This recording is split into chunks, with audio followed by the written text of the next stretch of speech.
Throughout its history, the Supreme Court has sided with its co-partners in the federal government more times than it has the states. Relying on the Supreme Court to be an impartial player in intergovernmental disputes is like relying on your ex's mother to be your mediator in your divorce settlement. The Supreme Court has been missing in action for generations, and both Congress and executive are only too happy about this. But let's get back to the 10th. What are those words that not only Mr. Moore, but most in the federal government find to be irrelevant today? The 10th Amendment, also known as the States' Rights Amendment, says very simply, the power is not delegated to the United States by the Constitution, nor prohibited by it to the states, are reserved to the states respectively or to the people. Very simple words. And simple words mean just this. If it is not in the enumerated powers of the United States Constitution, the United States government is not empowered to legislate it.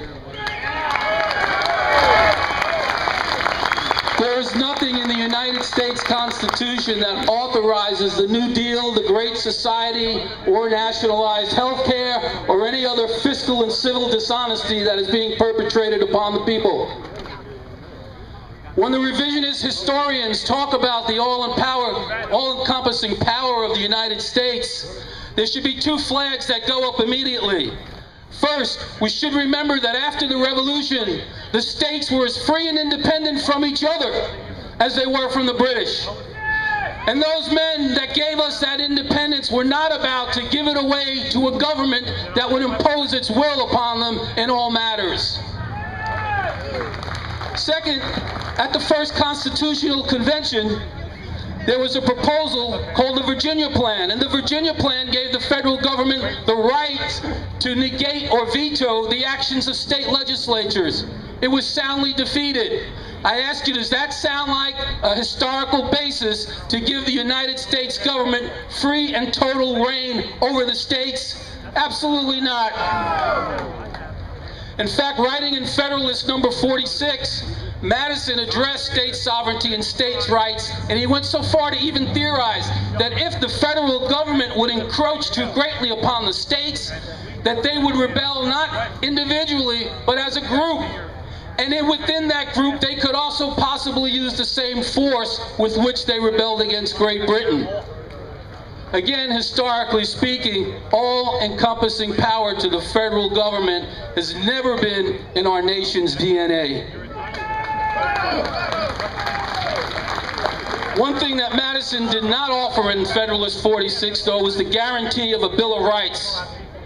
And the Bill of Rights would be written at the insistence of a group today we call the Anti-Federalists. And the Anti-Federalists are people whose position at the 10th Amendment Center we support. And if as Mr. Moore says we are historically challenged, then we feel we're in good company, because that company includes George Mason, Elbridge Gerry, Patrick Henry, Richard Henry Lee, George Clinton, James Monroe, and someone else he possibly never heard of, Thomas Jefferson. Their insistence on what would become the Bill of Rights included this pesky 10th Amendment, written specifically to chain down this new limited powers agent. I say again, limited powers agent to those powers the states carefully, jealously, and agonizingly relinquish to it. And are we any wrong today in this period of history to return to limited federal government? No, not at all. Not only is it wrong, it isn't extremist, it's our obligation. It's our obligation as citizens, and it's our obligation as a people who are the first line of response in the defense of our own liberty. Our opponents seek to assign hatred to our words. They seek to discredit our attempts to return the states to their proper check and balance position on federal power. But neither history or current events legitimizes this. The truth is that the demand for state sovereignty was expressed emphatically in both northern and southern state conventions. On February 6, 1788, Massachusetts, the sixth state to ratify the proposed Constitution, was the first state to formally request amendments to the document. And their request went in part First, that it be explicitly declared that all powers not expressly delegated by the aforesaid Constitution are reserved to the several states to be by them exercised.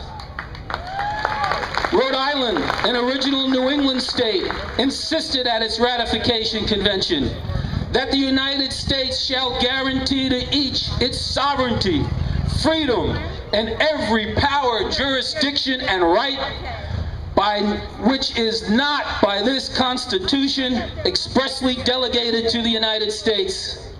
And in Virginia, they demanded the powers granted under the Constitution being derived from the people of the United States be resumed by them whensoever these same powers shall be perverted to their injury or oppression, and that every power not granted thereby remains with them and at their will. Remains with who? With you and at your will. Friends, have you ever known a period in your life where the federal government has abused its power to the pointed result of your injury and oppression? Never in my lifetime. I've not seen it. Did you ever think that you would be threatened in the United States of America with fines or imprisonment because you did not want to participate in national health care? No, not in our America. But have we become so comfortable with the illusion of freedom that we will ignore the intolerable act of 16,000 additional armed federal agents enforcing punishment on us for not buying health insurance? The correct term for nullification is state interposition. When the central government legislates outside of its enumerated powers, the state government is obliged to interpose, to place itself in between its citizens and that unlawful legislation to protect the rights of those citizens. Nullification, A, is not secession, and B, it is not totally Southern in its origin. The concept was first thought of as part of the right of the state self-defense. In notes on the debates of the convention, what Madison wrote at night, he quotes Connecticut Yankee, that's right, Connecticut Yankee, Dr. William Samuel Johnson, who asked, "Does it not seem to follow that if the states as such are to exist, they must be armed with some power of self-defense?" His fellow Connecticut Yankee, Oliver Ellsworth, also asked, "The U.S. are sovereign on their side of the line dividing jurisdictions, the states on the other. Each ought to have the power to demand their respective sovereignties." These are from New Englanders. From New York, Mr. Williams asked, "Are not the terms common defense and general welfare indefinite, undefinable terms? What checks have the state governments against such encroachments?" That check was the 10th Amendment. And in support of states' rights, in an amendment, no less a New England Yankee hero than Sam Adams wrote to his friend, Virginian Richard Henry Lee. He said, "I mean, my friend, to let you know how deeply I am impressed with the sense of the importance of these amendments. The idea of states' rights and the defense of same are as old as our revolution, and they are not the sole franchise of any one geographical region. The adherence to states' rights and state sovereignty threatens no one.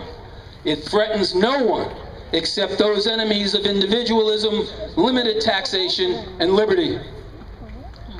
In writing the Kentucky resolutions in 1798, as proposed interposition legislation against the Alien and Sedition Acts, Jefferson asserted that whensoever the general government assumes undelegated powers, its acts are unauthoritative, void, and of no force. They are illegitimate, and they should not be obeyed.